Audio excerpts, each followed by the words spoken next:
Hello everyone and welcome to another game of World of Warships. Today's replay is from LittleWhiteMouse and she is in the Fletcher 9 US destroyer. She is on the map Sea of Fortune in a 3-point domination game mode. It's a tier 9 battle with very few tier 9s around and there is no carrier, which is always nice when you are in a destroyer. Now LittleWhiteMouse is a North American community contributor and she is mostly known for writing reviews. You can find her on shipcomrade.com or on the North American forums. Now, I should also note that this battle is from before the latest patch, so in this version, self-fire was still possible. Further, I want to note that Warships is continuing, so Chamin announced that he will keep the site running, so it's good news. Well, with this out of the way, let's take a look at this battle. There was a discussion about the plan. Somebody suggested Bravo and Charlie, and that seems like a decent idea, although 3 ships are going for Alpha. There doesn't seem to be any assistance coming for the center. I mean, we can see here 3 destroyers on their way, but it's always nice if you have a cruiser behind you, because once you spot the enemy destroyer, you really want to have some help taking him out fast. And there we have a Benson. Now Benson is already smoking and it's likely that there will soon be a lot of torpedoes in the center. You don't necessarily want to have too many ships here because I am expecting a torpedo soup coming this way. Also note with those islands your retreat vectors are quite limited, which means once you are sailing in there you might have committed to a fight. And you don't know yet how many enemy ships will come here. You know that there are no friendly reinforcements coming this way. There are only destroyers around here, but there might still be enemy cruisers around. Also, of course, in a higher tier battle, you have to be more concerned about stuff like radar. If there was like a radar cruiser behind the enemy destroyers, you would be pretty... well, it would be pretty bad. I'm just looking at... I mean, there's a Baltimore around. But, you know, we know now the Baltimore is at Charlie. Anyway, Mouse decided not to commit too much into the center, and she is now helping out at Charlie. Doesn't look so good at the center, but they are getting Alpha pretty much for free, and there is a Yugumo coming this way. So maybe Mouse is able to intercept this Yugumo and help out the Loyang a little bit. Now that friendly destroyer here is a little bit too aggressive. He should have really tried to stay more on the friendly side and give himself more opportunities to retreat if it gets too hot in the center, especially since he doesn't really have support. But at least that Yugumo will be intercepted by Mouse. Now her course here is a little bit... oh, and she even got a torpedo hit on something, that's nice. Now her course here is a little bit risky. I guess there could be torpedoes coming from the Yugumo, and I think indeed we just saw some of them, but they are nowhere near closer. And that's one destroyer taken out. Unfortunately, the friendly destroyer here rushed very aggressive towards the enemy and got taken out as well. So it looks like the friendly team will lose the center. Doesn't look very good here at Point Charlie either. There is a friendly destroyer in a weird position. I'm not exactly sure what his plans are out there. But I mean, at least they have Alpha. And if they get reinforcements here from the left side, maybe they can actually take the center now. It's likely that the bigger ships here at Bravo will leave now that they control this point. So maybe Mouse can sneak in. Maybe she can take out the Mars.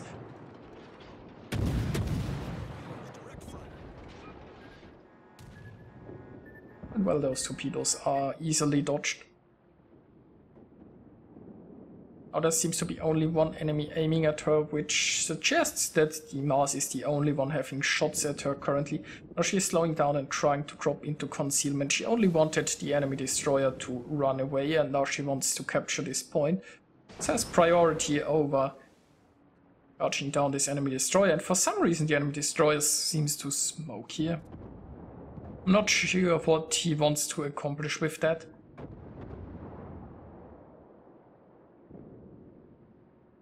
And well, Mouse is aiming at this suspicious smoke, but decides otherwise. Also, there is, meanwhile, a Neptune here arriving for some additional support.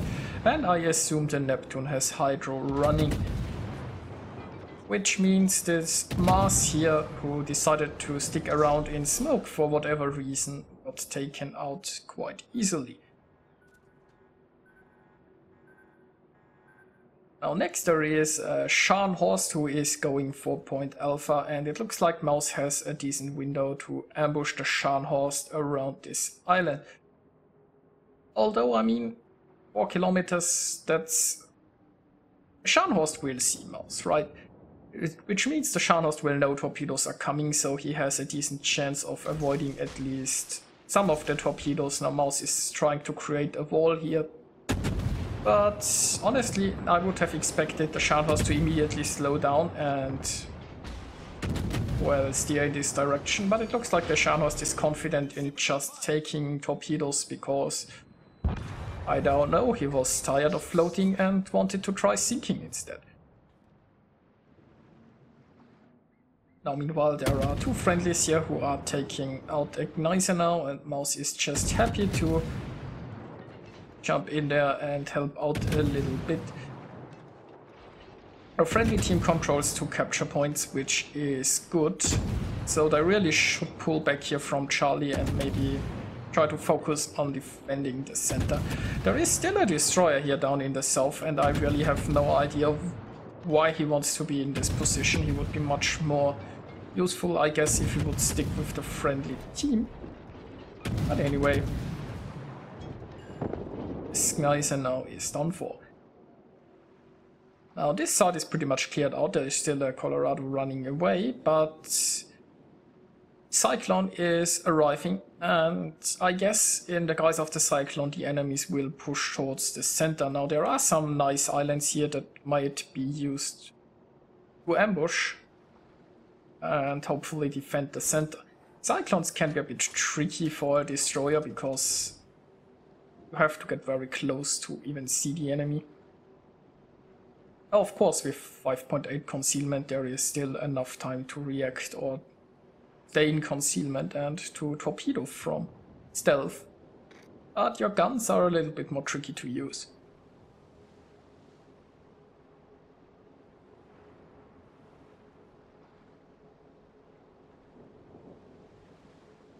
Now let's hope that the friendly team is rallying here and helping out. It does look like there might be some forces here going towards the center. There is an Otago who is a little bit too far out. I mean, the Otago was in a good position as long as there was an enemy ship there and Otago was fighting. But he hasn't planned ahead, I feel like, so he is now in a Cyclone very far away from the action. Now Mouse is only using 1 launcher at a Bismarck because it's unlikely that she's even getting any hits. And if she'd want to use a second launcher, she would launch it where the island is, because that's where most likely she would hit the Bismarck. So I think it's decent enough to only use 1 launcher here.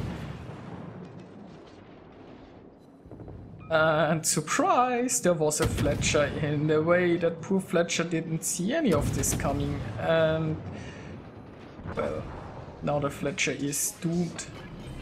It's unlikely that the Fletcher launched torpedoes in this side, considering his angle, and that he didn't really expect anyone here, I suspect. And hey, it looks like Mouse ran into something here while reversing, so might be stuck, might be that she has to maneuver herself out of here. No, she seems fine. Well, what a spoil sport, and here I was already thinking of some funny music while she tries to get out of here, but that plan's foiled. So anyway, we know that there was a Mogami that might be coming this way. So I guess Mouse will now go towards the center and maybe try to intercept. That Mogami looks like she is coming to capture. Here we don't see anyone else near so far. Then again, the last spotted positions might be quite old because, well, we are in a cyclone. The bright side, there is also a Gneisenau coming, and that Gneisenau might be helping. But I guess the Gneisenau is engaged with the Colorado. And oh, that's a Kutuzov, that's not the expected Mogami. And well, there isn't much room for Mouse to maneuver, so she will be spotted momentarily. She can use her smoke here. And if she's lucky, someone else can spot the Kutuzov, maybe the Gneisenau for her. So this isn't that well, that's won by guns most likely. I think the Kutuzov will just come straight here, so she needs her torpedo launch. Now when you're in a situation like this, you don't want to launch from too far away. As soon as your torpedoes are gone, you're pretty helpless. You also have to consider the Kutuzov has torpedoes herself, so she might just blind launch into the smoke.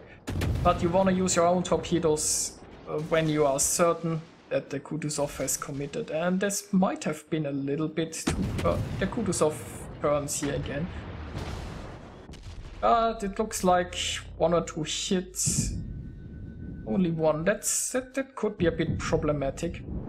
Now, if she had another launcher ready here, she might have been a little bit more, but overall, it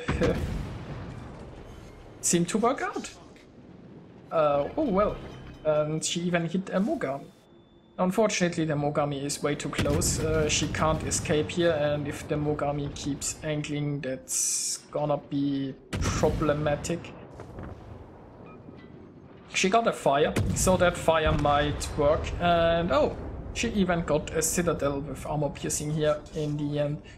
So yeah, very well done by Mouse. She had a beautiful run here, and there are only 2 ships left per team, so this is going to be close. Let's have a look at what's happening over here. It's an Ataku and a Gneisenau engaging the Kutuzov. And well, it looks like... I'm certain they will take out the Kutuzov, but the question is, will the Gneisenau survive this? Looks like the Gneisenau is burning, and I think he is repairing at the same time. Question is, does he have his damage control ready after the battle? I mean, you'd obviously hold your damage control until after the Kutuzov is sunk and now get rid of the fire, but it's possible that he had to burn it before here. So that's going to be close, I suppose. Let's hope that the Gneisenau can survive this. Oh, and there are torpedoes, so... yeah, I think now the Gneisenau needs a teleporter as well, and...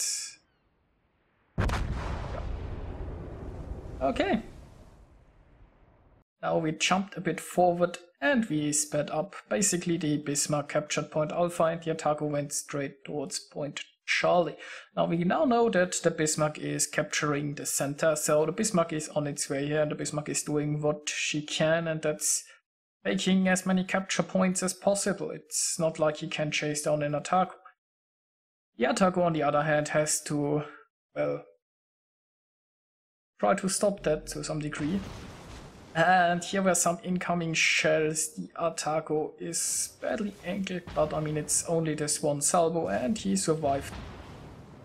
So now he can just turn around and run away. Point-wise it should now be enough if the, and we are speeding up again.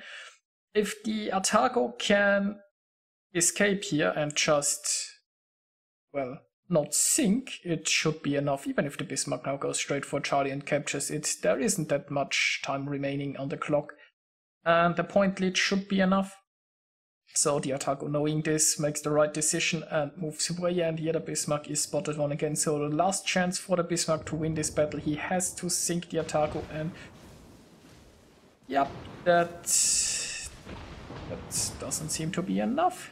Still a lot of secondary shells that were coming this way. The Ataku also launched some torpedoes, because why not? And now he is just going away. He's keeping the island between himself and the Bismarck, and basically at this point this is a win. There is nothing the Bismarck can do. But hey, she tried.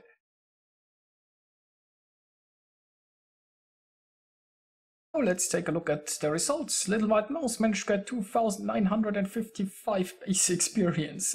That's a lot. That's a lot more than the second in the game. And the Ataku performed well and ultimately secured the victory. So very nice played by the Ataku as well. But yeah, Mouse went in there in the beginning. She was always around capture points trying to defend them or take them. And she had a wonderful game. Mouse earned herself Confederate Kraken and High Caliber. He scored 161,000 points of damage. And yeah, it was a nice game. I hope you enjoyed watching it as well. And I'll see you guys next time.